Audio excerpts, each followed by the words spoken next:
முட்டை இருக்குடா வயிற்றுல. ஹாய் காய்ஸ், இந்த வீடியோவில் என்ன பார்க்க போகிறோம் அப்படின்னா, நம்ம கிட்டத்தட்ட ஒரு 7 மந்த்தாக ஒரு லவ்பர்ட்ஸ் வளர்த்துக்கிட்டு இருந்தோம். 1 இல்லை 2 வளர்த்துக்கிட்டு இருந்தோம். அதில் பெண் இறந்து போயிடுச்சு. ஸோ அதை பற்றி தான் அந்த வீடியோவில் பார்க்க போகிறோம். இவ பேர் பார்த்திங்கன்னா லிண்டா.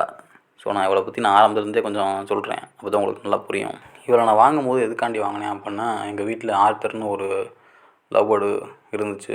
ஸோ அவன் ரொம்ப நாளாக தனியாகவே இருக்கானே, அவனுக்கு ஒரு துணை வேணுமேனு சொல்லி தான் இவளை நான் வாங்கினேன். ஆத்தரை பற்றி தெரிஞ்சுக்கணும்னா, நான் ஆத்தரை பற்றி ஏற்கனவே ஒரு நிமிஷத்துக்கிட்ட ஒரு வீடியோ போட்டிருக்கேன். நான் அதோட வீடியோட லிங்க் நான் டிஸ்கிரிப்ஷனில் கொடுக்குறேன், நீங்கள் பார்த்து தெரிஞ்சுக்கோங்க. இவளை நான் எங்கே வாங்கினேன் அப்படின்னா, பெட் ஷாப்பில் வாங்கலை. எனக்கு தெரிஞ்ச ஒருத்தர் வீட்டில் இது தனியாக இருந்துச்சு.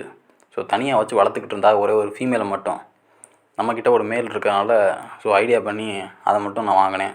நான் வாங்கும்போது இவளை வெறும் 100 ரூபா கொடுத்து தான் வாங்கினேன். வாங்கின கொஞ்ச நாள்லேயே ஆத்தருக்கு எப்படி ஆத்தர்னு பேர் வச்சோமோ அது மாதிரி இவளுக்கும் லிண்டான்னு பேர் வச்சோம்.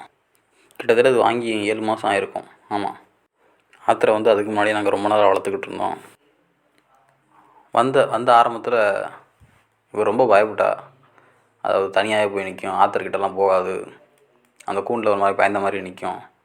அப்புறம் கொஞ்ச நாளில் ஆத்தரும் லிண்டாவும் ரொம்ப மிங்கிள் ஆகிட்டாங்க. ஜோடியாக தான் இருப்பாள் எப்போயுமே. அதுக்கப்புறம் ரீசெண்டாக இப்போ ஒரு 2 மந்த்துக்கு முன்னாடி தான் லிண்டா எக் லே பண்ணியிருந்தா. ஸோ எக் லே பண்ணி கிட்டத்தட்ட குஞ்சுகள்லாம் பொரிஞ்சு அதை நான் வீடியோலாம் எடுத்தேன். யூடியூப்பில் வீடியோவாக போடலாம் அப்படின்ட்டு வீடியோலாம் எடுத்து வச்சுருந்தேன். கிட்டத்தட்ட குட்டியெல்லாம் ஓரளவுக்கு நல்லாவே பார்த்துக்குச்சு லிண்டா. ஆனால் அவளுக்கு அந்தளவுக்கு ரொம்ப பார்த்துக்க தெரில. ஏன் அப்படின்னா, அது அப்போ தான் ஃபஸ்ட்டு தடவை எக் லே பண்ணியிருந்துச்சு. அதுக்கு முன்னாடி எக் லே பண்ணல. நான் வாங்கினவர்கிட்டையும் கேட்டேன். அதுக்கு முன்னாடி வெறும் ஒரு சிக்கு, அதாவது அடல்ட் ஸ்டேஜுக்கே இன்னும் வரல. அந்த மாதிரி ஒரு ஸ்டேஜில் தான் இருந்துச்சு. அதுக்கப்புறம் எங்கள் வீட்டில் கொண்டு நாங்கள் வச்சுருந்ததுக்கப்புறம் தான் ரெண்டுமே பேராகி எக் லே பண்ணியிருந்துச்சு. எக்லாம் ஓரளவுக்கு பொரிஞ்சிச்சு. அதுக்கப்புறம் இப்போ 2ஆவதா, இப்போ கொஞ்ச நாளைக்கு முன்னாடி தான் திரும்ப எக் லே பண்ணியிருந்துச்சு. அந்த எக் லே பண்ணி ஒரு 3 எக்கோ எத்தனையோ போட்டுச்சு.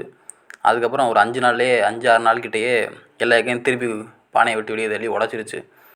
இப்போ இந்த வீடியோ எடுத்த ஒரு 5 நாளைக்கு முன்னாடி தான் எக்கு போட ஸ்டார்ட் பண்ணுச்சு. கரெக்டாக ஒரு 3ஆவது எக்கு போட போகிற நேரத்தில் காலைல பார்த்தீங்க அப்படின்னா இறந்து போயிடுச்சு. இது ஏன் இறந்துச்சு அப்படிங்கிற எக்ஸாக்டாக எனக்கு காரணம் தெரியலை. நான் என்ன நினைக்கிறேன் அப்படின்னா, ஒருவேளை அந்த எக்கை வெளியே போட முடியாமல் தான் உடம்புல எதுவும் பிரச்சனையாகி இறந்துருக்குமோன்னு நான் நினைக்கிறேன். லிண்டா இறந்த காலையில் பார்த்தீங்க அப்படின்னா ஆத்தர் செம்ம கற்றுச்சு.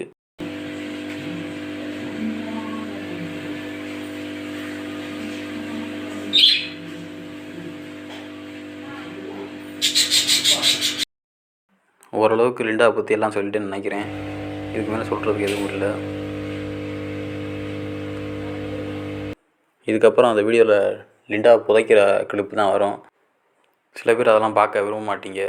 ஸோ அப்படிப்பட்ட நீங்களாக இருந்தீங்கன்னா இந்த வீடியோவை இதோட ஸ்கிப் பண்ணிட்டு போயிருங்க. பாய்.